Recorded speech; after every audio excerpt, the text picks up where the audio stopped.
pretty much the only thing Michael Gunner and the Labor Party campaigned on. I was up there for a few weeks myself, and all you could hear was the Chief Minister saying, "I saved your life, and therefore vote for me." And, I don't think people can take kindly to a leader basically presenting himself as someone who's defeated Thanos and wants to be the next member of the Avengers.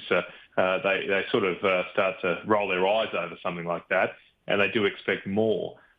So look, it was always going to be a superhuman effort for the CLP to take government, because they in effect only had one member of Parliament remaining after their other member was resigning at this election.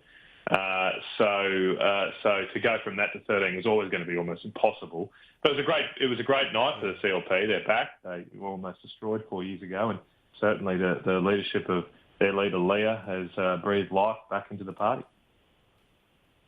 So I guess we'll wait to see to what extent Queensland Labor Party runs a similar campaign.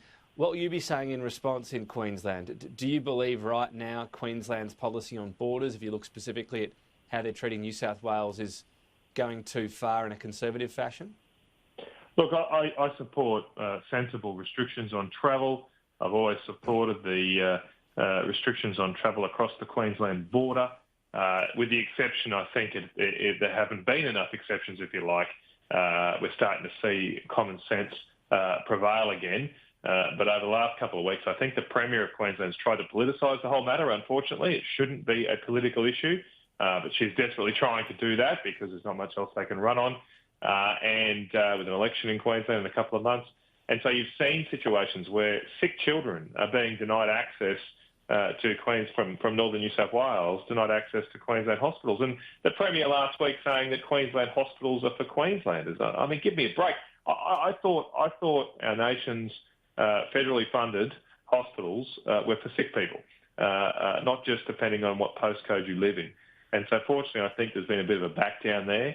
I also want to pay tribute to the work that David Littleproud's done on the farm sector. There's been a back down today there with farmers being allowed to go coming forth across the border, because we need to keep our nation's food supply up as well.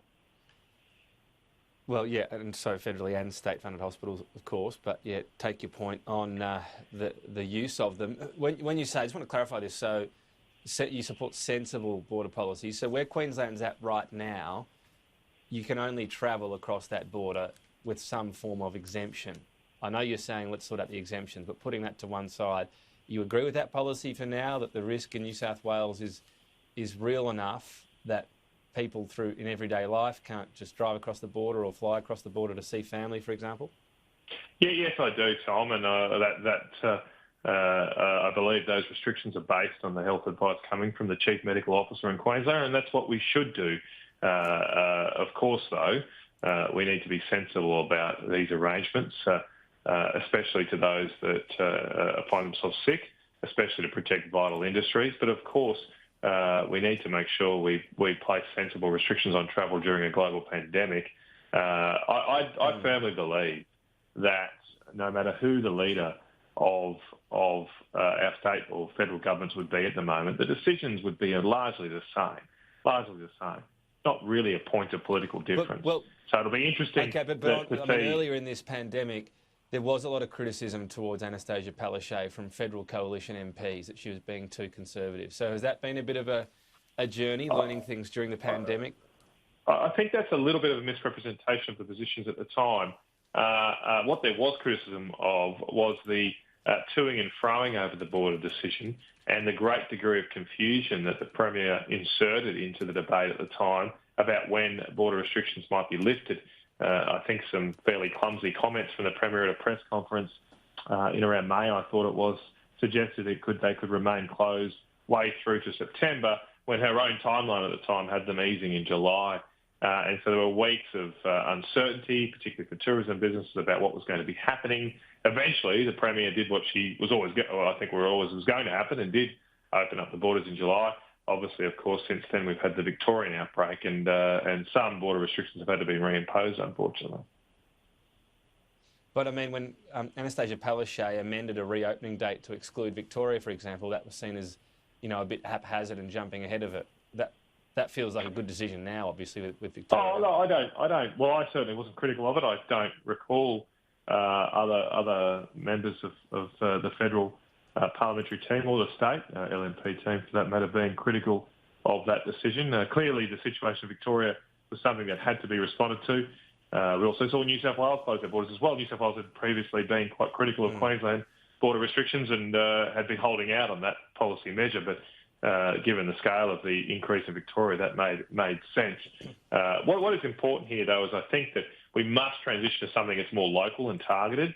I don't think we can completely get rid of this disease across the country. I don't think full extinction is possible. And so therefore, rather than broad brush border restrictions, it's important to try and target travel restrictions, workplace restrictions. I'll just put one bit of criticism. I mean, the Home Affairs Minister, Peter Dutton, criticised Anastasia Palaszczuk when there was a rapid closing of the borders to New South Wales and ACT. That was only as recently as a few weeks ago. So that was direct criticism of her very quickly closing that border to New South Wales and ACT. My recollection, and look, I'm happy for you to put direct quotes to me, Tom, but my very firm recollection of what Peter said, I think it was in a 2GB interview, was that he was critical of the political nature with which the Premier was going about this, just as I have been in this interview. And I think that is exactly fair criticism, because it's pretty clear to most Queenslanders that the Queensland government, that the Premier is desperately clinging on to these restrictions as some kind of political life raft as her only hope from drowning at the October 31st state election. I'll put one quote to you. So he said, there is a growing mood here in Queensland at the moment of people who say, if the doctors are saying close the borders or put this in place, this regime, fair enough. There's a lot of politics playing in Queensland. But you've just said before, well, you're happy if that's the medical advice, the borders are closed. I mean...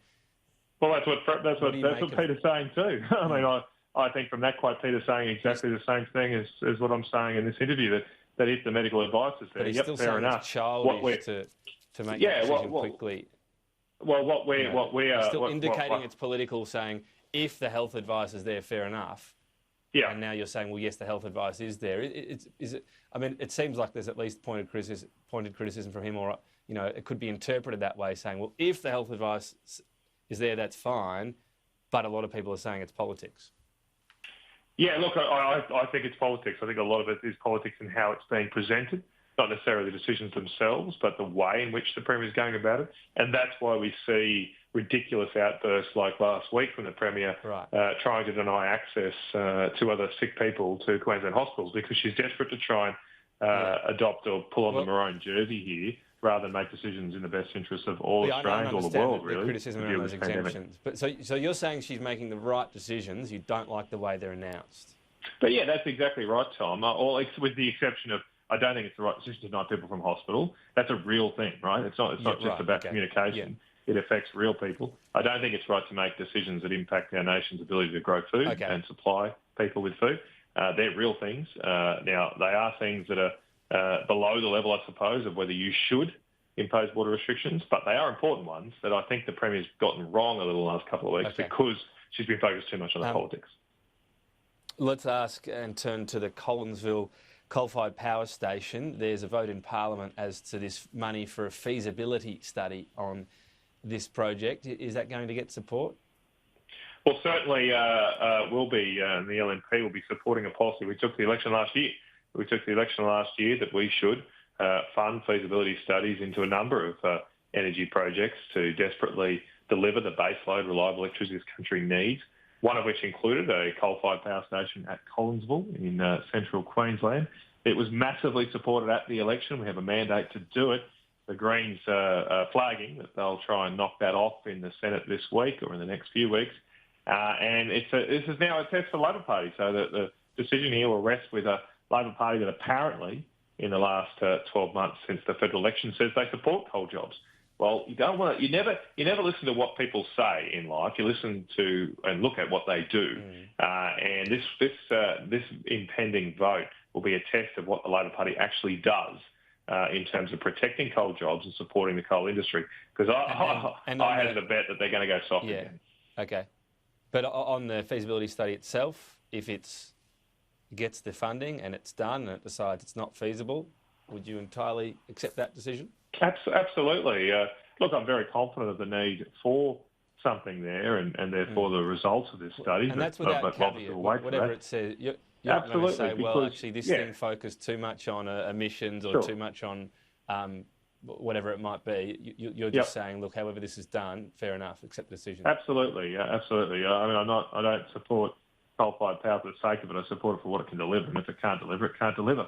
Keep in mind there have been two separate pre-feasibility studies into a coal-fired power station at Collinsville in the last 5 or so years, both funded by Labor government, state or federal, and both came back saying this makes sense, it stacks up, because there's no baseload power in North Queensland.